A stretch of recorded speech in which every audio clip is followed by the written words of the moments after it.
in reading the answers, I think it was something else for probation. So I have not found a case out of 1 point.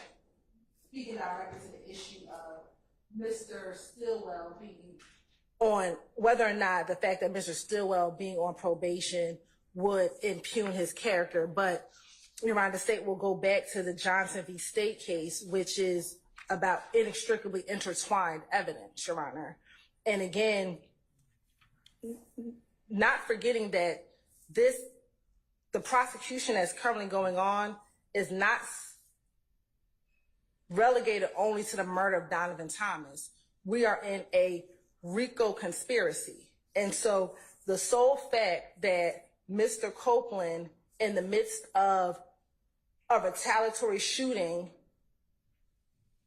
in which the opposition gang believes that he killed one of their gang members, uses a gun that was given to him by Shannon Stillwell, is one, inextricably intertwined into this case. And although it's inextricably intertwined, and although it incidentally places his character although it places Mr. Stillwell's character at issue, it is inextricably intertwined into the overarching story and conspiracy that we are attempting to prove in this case, Your Honor. And here in the Johnson case specifically, this court let in an entire aggravated assault shooting as intrinsic evidence. Is that Johnson at 312 Georgia 481? Yes, 481. All right.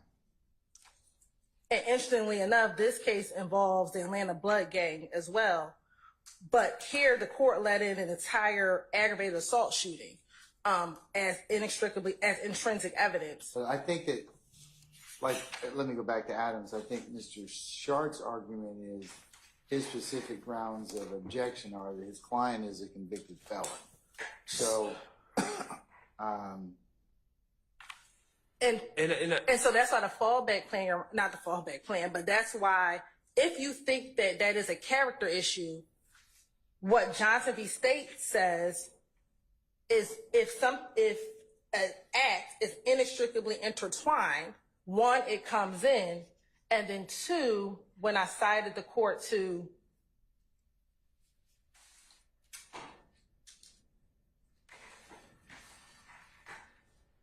Williams v. State, 302 Georgia 474, intrinsic evidence remains admissible even if it incidentally places the defendant's character at issue.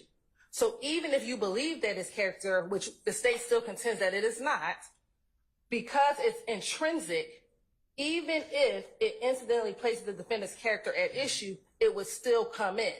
This incident in which Mr. Copeland is now explaining to the investigators why he was unable to turn in this gun is inextricably intertwined into the series of events that occurred. Defense counsel has made it an issue that Mr. Copeland has been lying throughout this entire interview. So this gives a reason why he was unable to turn in that gun.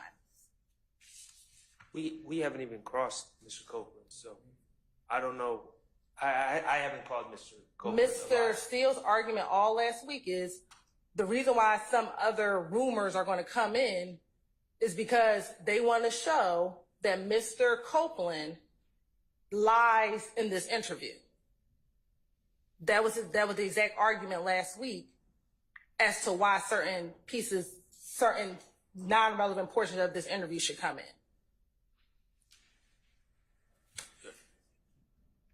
Ms. Hill? Mr. Shaw? I'm just seeing if you were yes. Finished. Okay.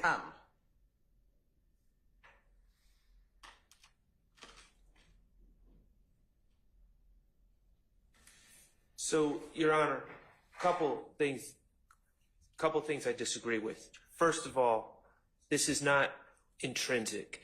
The state can say, oh, well, this is a RICO conspiracy.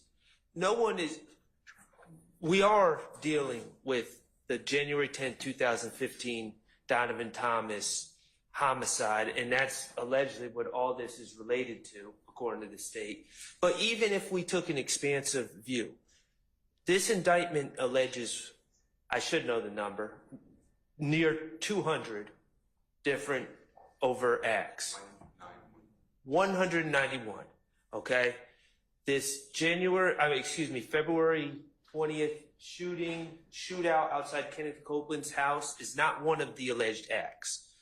So we are now going into the minute details and collateral information about a act that isn't even among the 191 acts charged.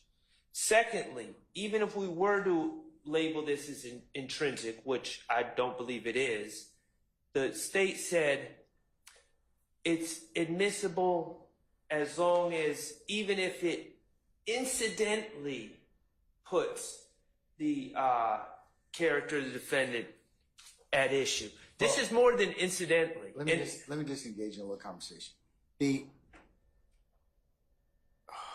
Ordinarily, you'd be right, but there's a background in terms of this gun that the jury's heard and is continuing to hear in this particular case, and that being is that in the interview he says, well, Copeland, I was telling the police anything they want to hear because I want to get out of jail.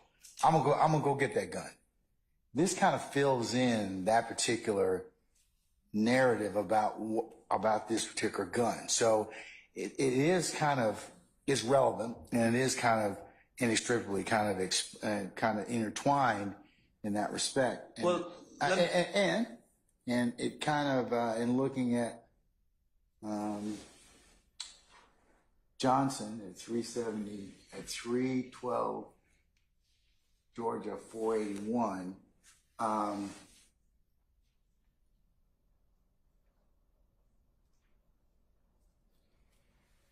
Evidence is admissible as intrinsic evidence when it is an uncharged offense arising from the same transaction or series of transactions charged offense. 2, necessary to complete the story of the crime. Or 3, inextricably intertwined with evidence regarding the charged offense. And it's like Smith versus the state. So in this particular circumstance, I think that's why they're trying to complete the picture about the weapon. I understand what. Okay, and I know you fundamentally disagree, and Well, I'll take that. Let me just say a couple things. First of all, this weapon, I think this is important to know. This gun is not involved allegedly in any other crimes or acts. So there's no loose ends that need to be tied up later with who had this gun or where was this gun. This gun, the story about this gun ends here.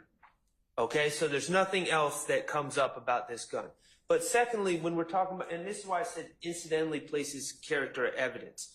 Okay, I've already distinguished my client is a convicted felon. It's character. do you have any case law that, this is that important. specifically shows that, and you can invite me to look at about a convicted felon? Well, I think it's pretty clear. I mean, evidence of someone committing an uncharged crime is.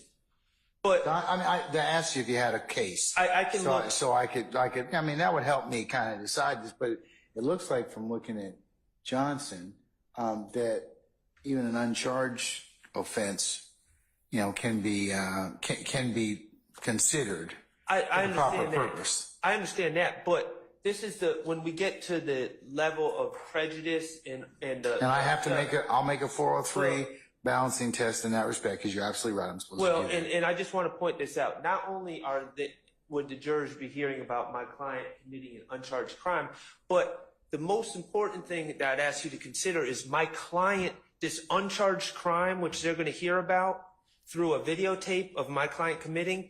My client is charged in this indictment with 2 counts of that exact crime. So they're going to hear a videotape of Kenneth Copeland talking about my client, Mr. Stillwell, committed possession of a firearm by a convicted felon. They're not supposed to consider that for propensity, I guess. But then at the same time, they're going to be asked to weigh in on his guilt or innocence of 2 separate counts of possession of firearm by a convicted felon. To me, that increases the prejudice, because, I mean, it's obvious. If you were charged with check fraud and you know, someone brought up that you pushed a lady down the stairs one time, yeah, that would be prejudicial. But if they bring up the fact, oh yeah, he's been convicted of, or he committed check fraud on this day and committed check fraud on that day, and then we say, hey, jurors, what do you think about Mr. Stillwell? Do you think he's guilty of these check frauds? Of course they're going to say yes, because they're going to have heard about these prior uncharged acts. So that's what I'm dealing with. The uncharged act is exactly what he's charged with in this indictment. Okay. And that increases the prejudice. All right, you're saying just the fact that the state's trying to complete this. So you're saying the state's trying to complete this story about this weapon, and this weapon is not used in any way in this particular case? There's no story to complete about the weapon. The weapon is a dead end. Nothing happens with that weapon. You know, I could see if this weapon was used in another crime and they need to track it. This weapon is not part of the story at all. It's not intrinsic. It's a dead end. Well, I'll weigh that, but I think they're saying it's intrinsic to the fact of this completion of the weapon. I understand now. I understand your point is it's not really this is not the gun that's charged with anything in this case. Right. There's no ballistic matches. All right. Okay. State. Your Honor, again, the state's intention is not to impugn that this gun was used in any other offense. It is solely to complete when Mr. Copeland says, I told you all I was going to turn in a gun.